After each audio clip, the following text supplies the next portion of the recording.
When someone says, I love you, how do you feel? Happy, angry, embarrassed, sad? When someone would tell me this, it would depend on the person. If you and your family said they loved you, it would be a completely different feeling than if you were to hear it from a significant other or your friend. Feelings of, I love you as much as I do, or I don't know if I have the same feelings for you, might be because the way society has perceived love. And for a person who feels awkward, keeping in my love for others and feel that they will react differently than I suggested the meaning to be, I want to discuss ways in which we can redefine the definition of love. I am going to talk about the problems of defining love as we know it, and the reasons for these problems, along with ways we can help redefine the definition of love.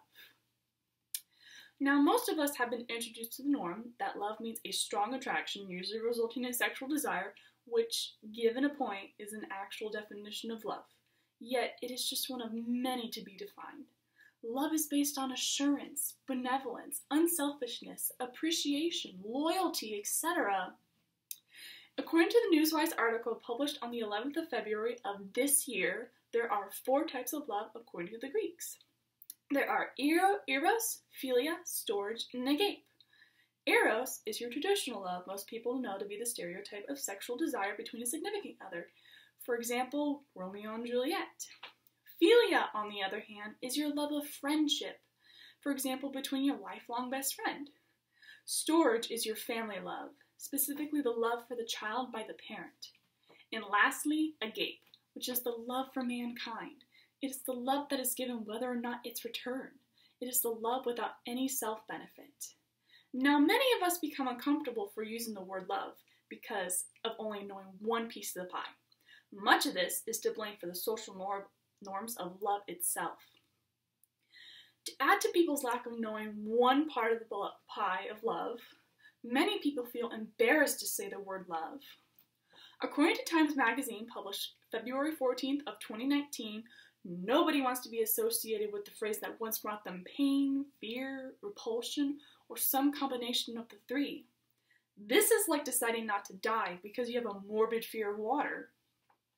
When you say, I love you, you're making a statement about yourself and your feelings, and that has benefits purely in terms of identity and emotional health. When you even mention the word love, this helps strengthen the bond between the person and the emotional health. Yet, we connect love to a commitment and sexual passion that it seems too risky to say, making us think, why should we? But the reason could be in our psychology. Not knowing what love is can cause serious mental instability as well as the stereotypes brought by the entertainment industry. This only makes people feel worse in the long run because of their lack of knowledge and fear or embarrassment. To know more about why people are facing mental instability, we need to look into the psychology of people's brains as well as surrounding influences. When someone feels love for someone but feels too ashamed to say it, they are utilizing certain chemicals in the brain, specifically oxytocin and dopamine. Oxytocin is the chemical that releases feel-good hormones, but to the extent of which it is dependent on social interaction. Oxytocin keeps dopamine, which is another feel-good chemical that is completely independent and extremely addictive, in check. In the eLife magazine published April 20th of 2018, oxytocin application decreases excitatory synaptic transmission via long-lasting presynaptic endocannabinoid-dependent mechanisms. Oxytocin modulation of excitatory transmission alters the magnitude of short and long-term depression. This means that without oxytocin, the dopamine starts to kick in, which craves feel-good emotions, usually resulting in a higher chance of depression. The feelings of love require physical interaction. When someone prohibits this because they feel embarrassed, they prohibit oxytocin and inhibit dopamine, which is highly addictive. But it's not only ourselves causing this. It's surrounding influences that also have an impact on how we view love as well.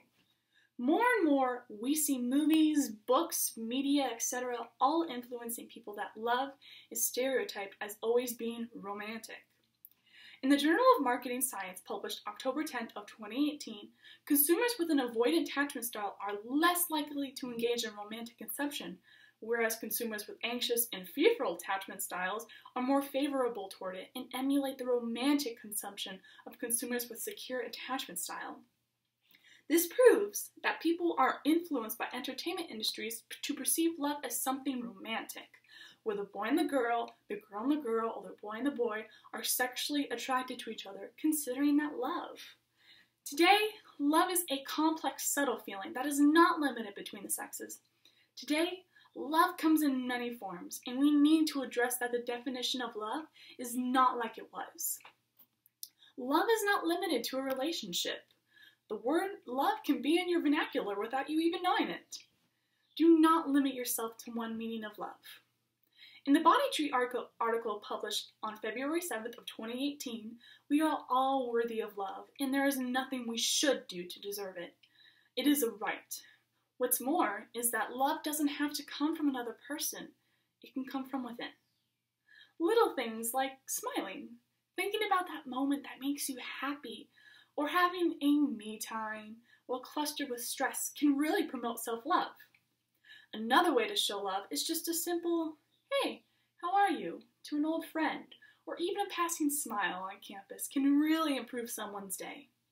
Both you and the person get a shot of oxytocin, as previously stated, which causes love and appreciation that one person might not have experienced if it weren't for a random act of kindness. Even saying to your family, "Hey, even though we're not on the same page, I still love you." We need to focus on all aspects of love to help understand the social norms put in place, as well as ourselves, in order to show that love is much more than an erotic passion. Love is putting yourself before others, spreading kindness and loyalty through yourself, family, friends, and mankind. Today, I discussed ways in which we can redefine the meaning of love.